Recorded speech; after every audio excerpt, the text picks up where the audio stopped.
২৪-এর গণ অভ্যুত্থানে আহত জুলাই যোদ্ধারা আগামী মাস থেকে মাসিক ভাতা পাবেন বলে জানিয়েছেন মুক্তিযুদ্ধ বিষয়ক উপদেষ্টা ফারুকী আজম। তিনি বলেছেন, মাসিক ভাতার পাশাপাশি জুলাই গণ অভ্যুত্থানে আহত যোদ্ধারা আজীবন সরকারি হাসপাতালগুলোতে বিনা খরচে চিকিৎসা পাবেন। সোমবার সচিবালয়ে নিজ অফিস কক্ষে বাংলাদেশ সংবাদ সংস্থা বাসসকে দেয়া একান্ত সাক্ষাৎকারে তিনি সব কথা বলেন। ফারুকী আজম বলেন, মুক্তিযুদ্ধে অংশগ্রহণকারী প্রকৃত যোদ্ধাদের তালিকা করতে ৫৪ বছর লেগেছে, কিন্তু আমরা মাত্র ৭-৮ মাসের মধ্যে জুলাই গণ অভ্যুত্থানে অংশগ্রহণকারী শহীদ ও আহত যোদ্ধাদের চূড়ান্ত তালিকা প্রণয়ন করে ফেলেছি। এটাই অন্তর্বর্তী সরকারের আন্তরিকতা ও দায়িত্ববোধের বহিঃপ্রকাশ। উপদেষ্টা জানান, জুলাই যোদ্ধারা গণতান্ত্রিক বাংলাদেশের ইতিহাসের অংশ।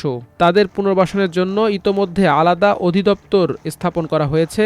মুক্তিযুদ্ধ বিষয়ক মন্ত্রণালয়ের ১০ম তলায় এ অধিদপ্তরের জন্য ২০ জন অফিসার নিয়োগ দেওয়া হয়েছে। একজন অতিরিক্ত সচিবের নেতৃত্বে অধিদপ্তর থেকে জুলাই যোদ্ধাদের স্বার্থ সংশ্লিষ্ট বিষয়ে সার্বক্ষণিক কাজ করা হচ্ছে।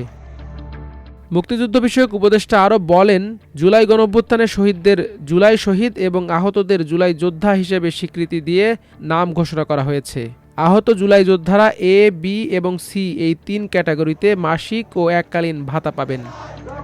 তিনি জানান, গেজেট আকারে ৮৩৪ জন জুলাই শহীদের তালিকা প্রকাশ করা হয়েছে। সে অনুযায়ী প্রত্যেক জুলাই শহীদ পরিবার এককালীন ৩০ লাখ টাকা পাবেন।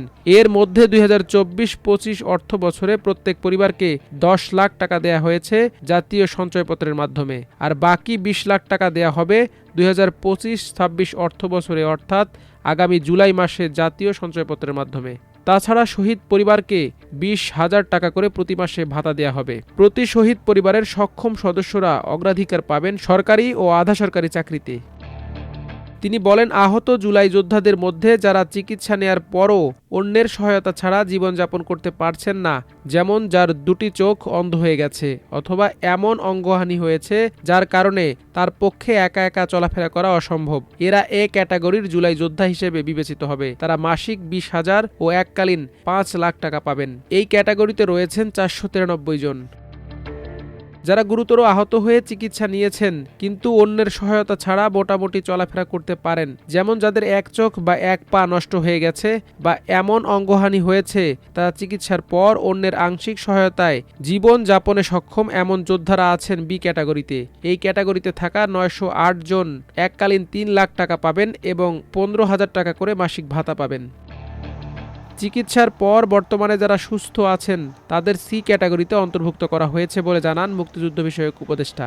এই ক্যাটাগরিতে তালিকাভুক্ত ১০,৬৪২ জন এককালীন ১ লাখ টাকা পেয়েছেন।